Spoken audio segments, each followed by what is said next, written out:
پیارے دوستو، سونے سے پہلے لائٹ بند کرنی چاہیے یا نہیں، یہ ایک ایسا سوال ہے کہ اکثر لوگ اس بارے میں پوچھتے ہیں کہ لائٹ بند کر کے سونا چاہیے یا لگا کر۔ کچھ لوگ لائٹ جلا کر سونے کے عادی ہوتے ہیں، جبکہ بعض لوگ بالکل اندھیرے میں سونے کے عادی ہوتے ہیں۔ آج کی ویڈیو میں ہم آپ کو یہ بتانے جا رہے ہیں کہ سونے سے پہلے لائٹ نہ بند کرنے سے کیا ہوتا ہے، اور ہم آپ کو یہ بھی بتائیں گے کہ سونے سے پہلے لائٹ بند کرنے کے حوالے سے پیارے آقا صلی اللہ علیہ وسلم کا کیا فرمان ہے۔ یہ ویڈیو بہت ہی دلچسپ ہونے والی ہے، اس ویڈیو کو سکپ مت کیجیے گا، اور اس بارے میں مکمل تفصیل جاننے کے لیے آپ سے التماس ہے کہ ویڈیو کو آخر تک ضرور دیکھیے گا۔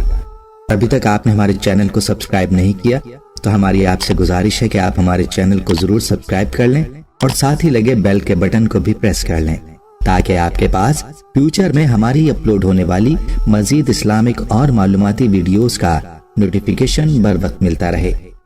پیارے دوست، ہم آپ کو لائٹ نہ بند کرنے کے بارے میں بھی بتائیں گے، لیکن اس سے پہلے آپ کو احادیث کی روشنی میں سونے کے چند آداب بتاتے ہیں۔ برا بن عازب رضی اللہ تعالیٰ عنہ سے روایت ہے کہ رسول اللہ صلی اللہ علیہ وسلم نے فرمایا، جب تم اپنے بستر پر آؤ تو وضو کر لو جیسے نماز کے لیے وضو کیا جاتا ہے، بروایت بخاری و مسلم۔ مقصود یہ ہے کہ سوتے وقت باوضو رہنا سنت ہے، اور باوضو سونے کے فوائد کے بارے میں یہ بھی بیان کیا گیا ہے کہ باوضو سونے سے انسان ڈراؤنے خواب اور شیطان کے کھلواڑ سے محفوظ رہتا ہے۔ اگر اس رات اس کی موت ہو جائے تو طہارت کی حالت میں موت ہوگی، اور اگر کوئی اچھا خواب دیکھے تو وہ سچا ہو سکتا ہے، بحوالہ شرح مسلم النبی۔ چلیے اب بات کرتے ہیں کہ رات کو لائٹ نہ بند کرنے کے حوالے سے۔ تو اس حوالے سے رسول اللہ صلی اللہ علیہ وسلم کی حدیث ہے کہ سونے سے پہلے آگ اور چراغ بجھا دیں، جیسا کہ جابر بن عبداللہ رضی اللہ تعالیٰ عنہ سے روایت ہے، رسول اللہ صلی اللہ علیہ وسلم نے فرمایا، رات میں جب تم سونے جاؤ تو چراغ بجھا دو اور دروازے بند کر دو، بروایت بخاری و مسلم۔ اور حضرت عبداللہ بن عمر رضی اللہ تعالیٰ عنہ کہتے ہیں کہ نبی کریم صلی اللہ علیہ وسلم نے فرمایا، سوتے وقت اپنے گھروں میں آگ کو جلتے ہوئے نہ چھوڑو۔ ایک اور روایت میں ہے کہ چراغ بجھا دو،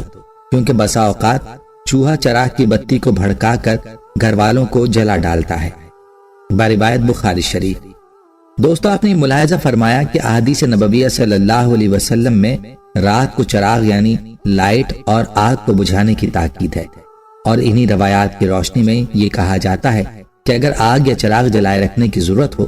اس سے محفوظ رہنے کے اسباب لازمی اختیار کر لی جائیں، تاکہ حدیث میں جو سبب ذکر کیا گیا ہے اگر وہ ختم ہو جائے، یعنی احتیاط کو ملحوظ خاطر رکھنا ضروری ہے تاکہ کسی قسم کے نقصان سے بچا جا سکے۔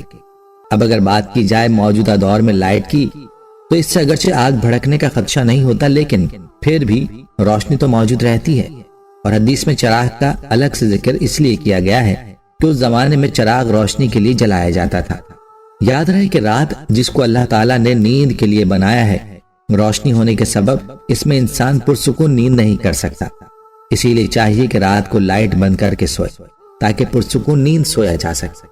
جہاں تک بات ہے لائٹ نہ بند کرنے کے سائنسی نقصان کی، تو ایک سائنسی تحقیق میں یہ بات سامنے آئی ہے کہ جو لوگ رات کو سوتے وقت لائٹ بند نہیں کرتے تو ان کا وزن بڑھنے اور ان میں کینسر جیسے مرض پیدا ہونے کا احتمال ہے۔ اسی لیے چاہیے کہ رات کو سونے سے پہلے لائٹ کو سنت سمجھ کر لازمی بند کر لیا جائے،